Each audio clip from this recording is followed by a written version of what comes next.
Hello everyone, my name is Jessie with Construction Foundation, and I just want to introduce you to a tradesperson I had the pleasure of chatting with. Her name is Ellen Gosney. She's an experienced sprinkler fitter. She has been in the trades for 10 years, and she's going back for a second ticket in plumbing. But she works building structures that filter industrial wastewater, and we had a chance to go and visit her via Zoom to her work site and then chat with her about her career and do a tool demo. So anyway, thank you again to Ellen, and I hope you enjoy the interview. Got it. Okay. There's a barge behind me because we're down by, I don't know what they're called, but what we do is we make water filtration units for like dirty water. So at coal mines, the sludge from that, Okay. they filter through these, and then it takes out all the salt, and that's why it's called salt works, is it takes out all the salt. But then they discovered that it also had lithium. Okay. So the guy used to work, the story is that the guy used to work here and discovered that, and then had this great idea about Tesla cars, and so he owns Tesla now. So I don't know if he worked here or he works with the guy that discovered that lithium could be used for cars. So it's like very cool. So they're cleaning the water, and then using what they've pulled out, which would be toxic normally, in making the batteries for the cars.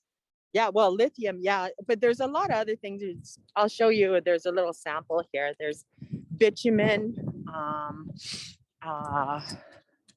lots of good stuff. And so you're making and installing the filters, did you say? I'm making the whole units, which over the, if you, how do I turn my camera around?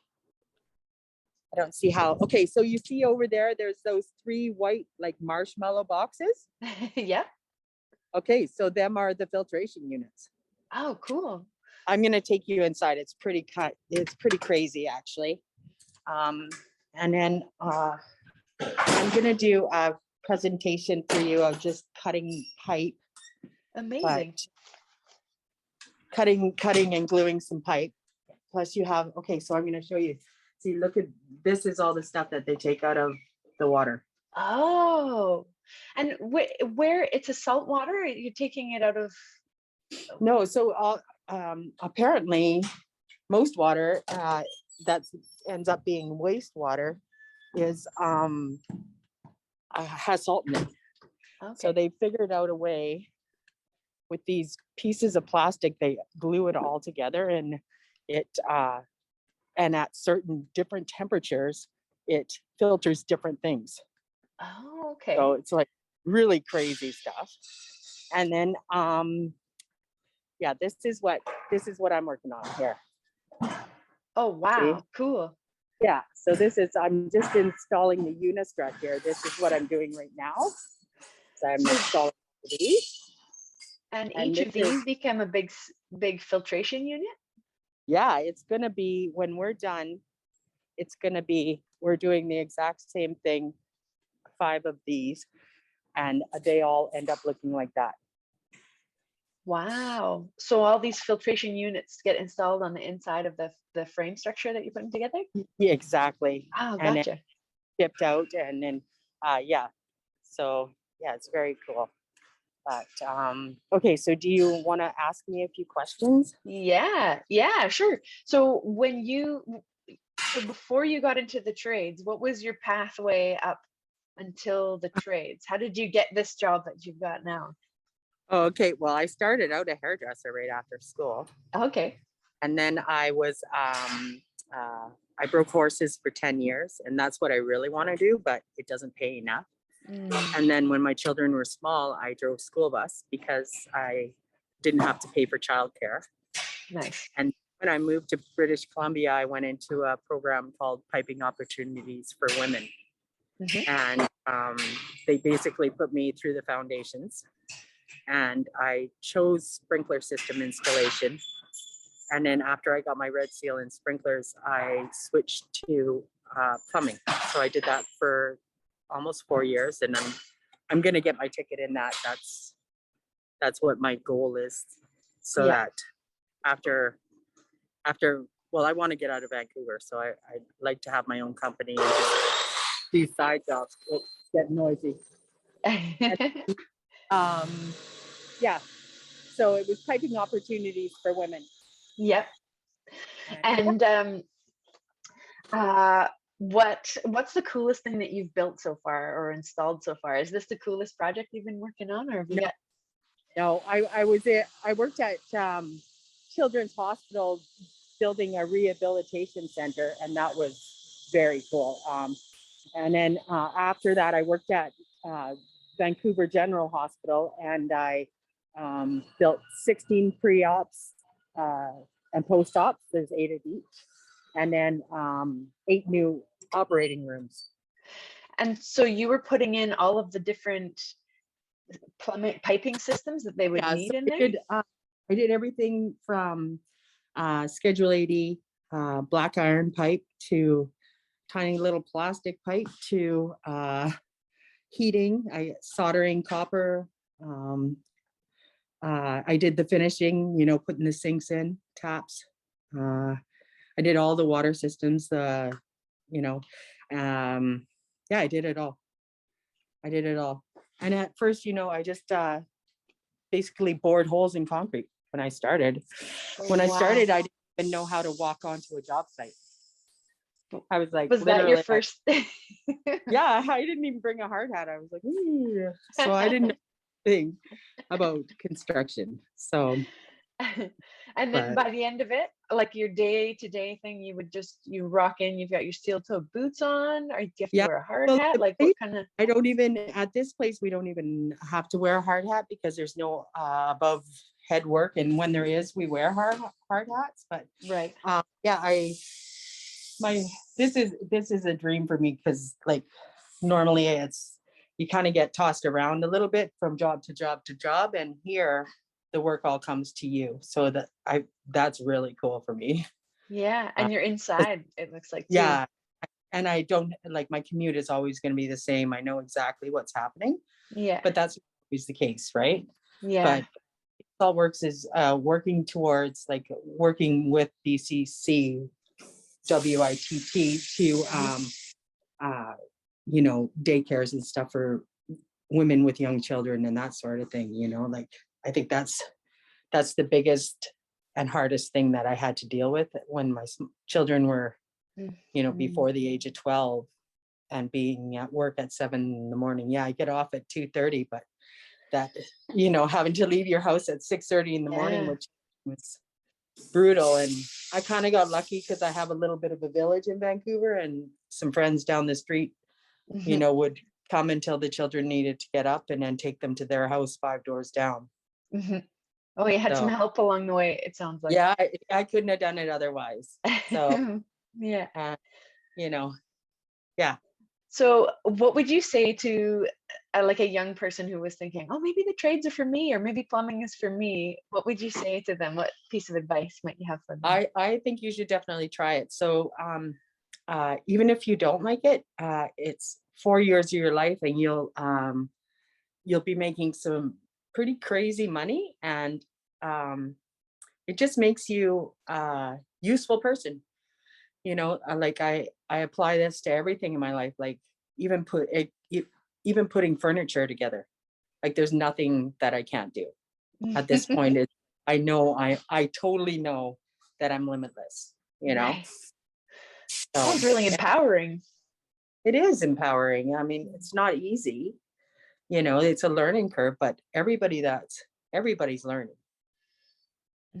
Some people, it takes you a few times to get it, but if you find the right journeyman, and that's kind of the trick, is that you got to find a good fit. I think the problem, well, for me, is that I didn't realize how valuable I was as an apprentice. Because it's like you start off at a really low wage, but you're doing the stuff that a journeyman does. So you're really more valuable than you realize. Yeah. And they show you absolutely everything. It must be such a different experience depending on who you choose to work with. Yeah, And I'm learn loving this from. because it's 20% women in this building. So Oh, it's nice. really, yeah, and they Good really want to environment. work towards getting lots of women in. Oh, good. Us too. Yeah. Yeah. It can be really tough, but I would say just, am I allowed to swear? Well, we'll have teachers watching, so maybe not. Okay. Well, keep your FUs in your pocket because the Yeah. trade, you have to be able to stand up for yourself. Mm-hmm. So big time. Yeah. You have to be able to communicate. So Yeah. I didn't do that. I just kind of people walk on me for the first while. But it's just you don't realize how valuable you are. So Oh, well, I'm and that's glad you're realizing that now. yeah, it's really really good. Yeah, I'm at a place in my there's nothing I can't do, honestly. When I put my resume out, people are jumping all over it. But well, we're so grateful that you've got a little bit of time to share with us and give back and get more people stoked on following in your footsteps. And and cool jobs. seeing what you with your hands, seeing what you've done is very, very satisfying. Like Yeah. Speaking of which, I was going to ask you about your like different hand tools that you might use on the job, and then okay, have you got some you can well, show? I wish you could see, but I always have my tape measure. Yep. Always. Can I get you to record me in a few minutes? Sure. Yeah. And my handy dandy level. Nice. Always in my pocket. And then depending what kind of screw size, I have my ratchet. Oh yeah. That's for my nuts. And this is my favorite tool right here. And I use it for everything, for my channel locks. I use them for everything. What kind of jobs do you use that for? Like, what do you actually do with them? Channel locks? Absolutely everything, even opening cans. Everything. Tightening fittings. When I'm doing glued joints, and I need to just rotate it a little bit because it sees it's up pretty fast. Okay. It just gives me these are I think 10-inch, so they give me 10 inches of leverage that I don't have on my hand, right? Right. So things that you're trying to twist with your hands and it just won't go, you can add those. Yeah. Gotcha. Yeah, good. So they're gonna turn on I'm gonna do a little if you're done asking me questions, yes, I'll just call you back in a minute when my boss is here. Sure. Sounds good. Yeah. You're gonna want to, when I start cutting with the saw, like because I'm gonna cut some pipe for you and then glue a fitting. And it won't take me long. Okay. You're just gonna want to have to plug your ears because okay. It is really loud. And you'll have all your ear protection on. Oh yeah. Sure. Yeah. I'll have okay. Yeah, I'm gonna use the chop saw to cut the pipe. Okay. And then I'm gonna use the 2-part glue here. Okay. And those 2 fittings. Okay, it's gonna get loud again. Okay. I'm basically gonna be doing what he's doing right now. Perfect. We get a once over and then a close up. Yeah.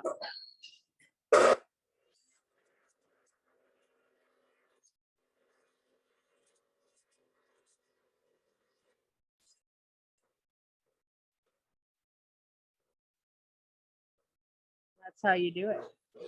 Nice. So I see why you have to have the tape measure on you all the time. What's that?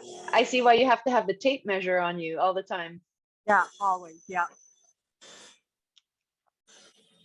And then of course I need the level to make sure that all of these are level. But right. Also once the pipe is in the air, need to like if you got to go at an angle depending on what kind of pipe and or level with some pipe. With sprinklers, it's mostly with black iron, it always grades back so you can drain it. Oh, okay. But most of these systems, like the one that's way over there, is a pump. So everything gets pushed through. So you don't really need, you got to be level because it pushes through, right? Okay. So how many people have you got working on the crew there in that one building? I don't know. Hey, Jeff, how many people do we have? Here at the company? Yeah. We've got about just over 90 people at this company right now. Oh, wow. And I think about a third of those people, maybe a bit more, are on the floor for production. Yeah. So, and it's getting bigger. So. Yeah. We're growing. That's really exciting.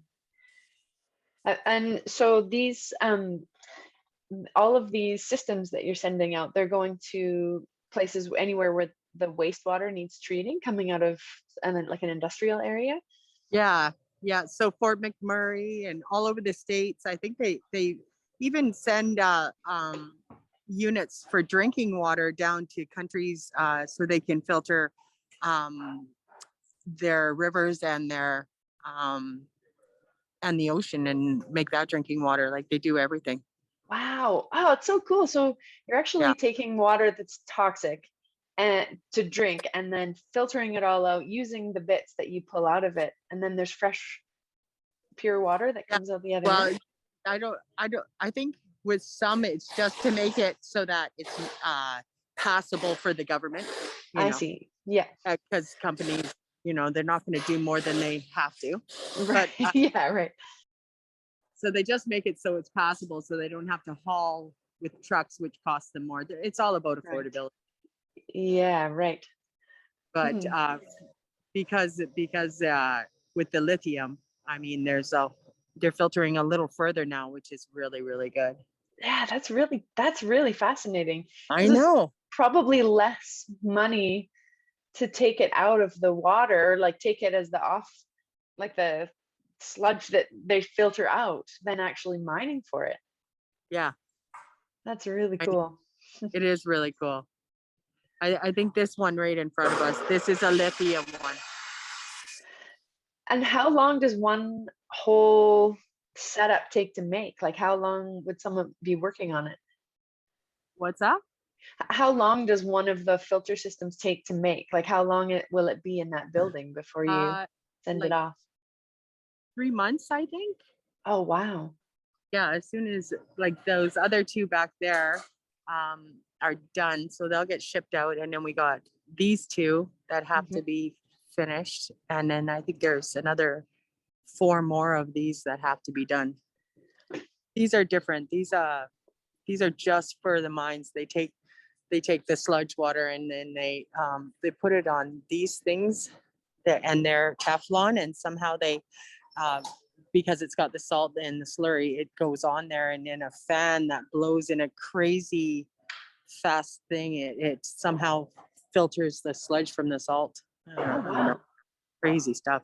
But anyways, the solid, and then from that it rock. So cool. Yeah. Are you take this? Yeah, I'm gonna do it all. No, I'm gonna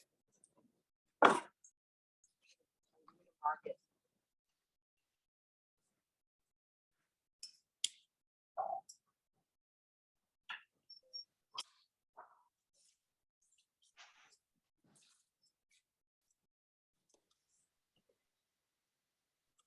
We'll say 1 foot.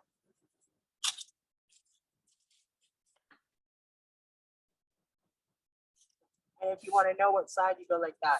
That's the side I want. See? Just so you know, because it's close to even. Yeah. Now, my safety gear, of course, a face mask. And then hearing protection. Put that over, pick it up.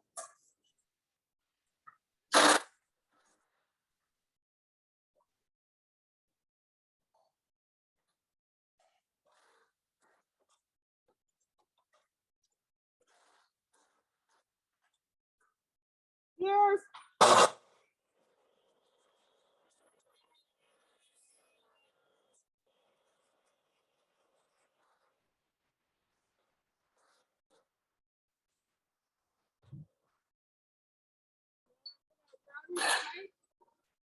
Because the pipe has a sharp edge and the glue won't go onto the fitting, we're going to router the edges, which softens it up.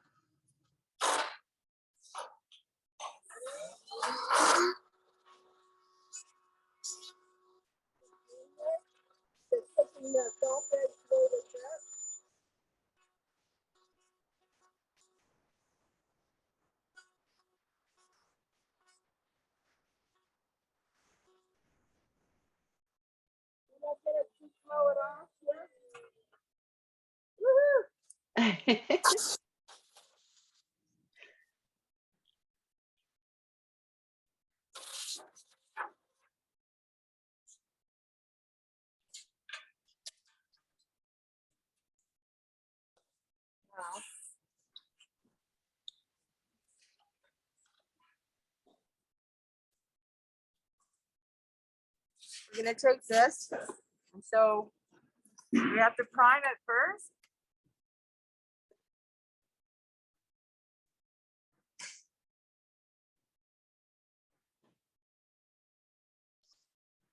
See how the edges are all soft on it now, so that when we put the glue on, it doesn't scrape it out. Oh, hold on one second. And there's my handy dandy trannies. I love these. Nice. Open the can.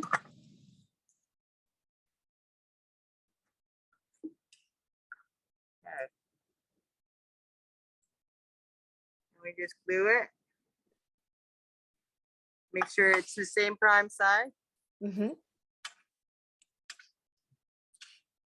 we put it on, quarter turn. And then you gotta kind of apply pressure to make sure it doesn't slip out.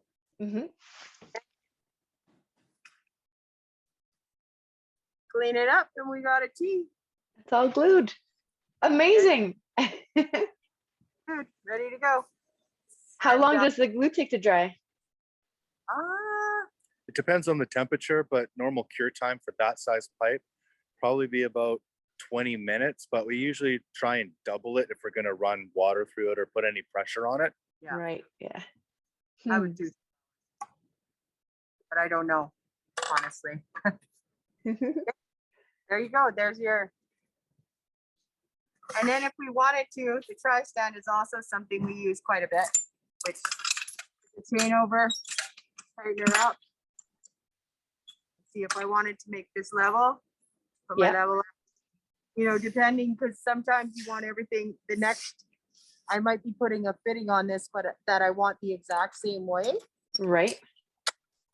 So pretty close. Nice one. Normally that was a fluke. I think you're pretty good at this stuff. Okay, are we That's good so then? awesome. Yeah, thank you. Yeah, That was no really fun. That was great. Thank you for the demo and showing me all your different tools. And yeah, so I'll see you in the field, girls. The good the trades is that if you're not sure what you want to do, well, this company would pay for my schooling, but and the union pays for your schooling. Like more normally, if you work for a company, they'll pay for your schooling if you're going to give them a year after your school. So after the foundations, I mean, it's I think 1,560 hours, which works out to be about 10 months. Okay. You go to school and have your level. So if you do it right and work all the way through, in 4 years, you'll be a red seal. And then at that point, take something else if you're not happy. Yeah. You know what I mean? Yeah. And then change a toilet if you want. Or, you know what I mean? I apply to everybody in my neighborhood. I can help. I can fix anything at this point, like even electrical I'm not afraid of, because with sprinklers you take that in school too. So oh, right. Oh, well, and then plumbing is your next adventure, is it? Yeah, absolutely. Yeah. Nice. I want my jobs. I kind of want to be able to do whatever I want in a few years. Mm-hmm. Well, thank you so much for taking the time to give us a demo and for being part of the webinar. And I really look forward to chatting with you in the future. Yeah, for sure. Reach out anytime. Okay. Thank you so much, Ellen. Yeah. Bye. Chat soon.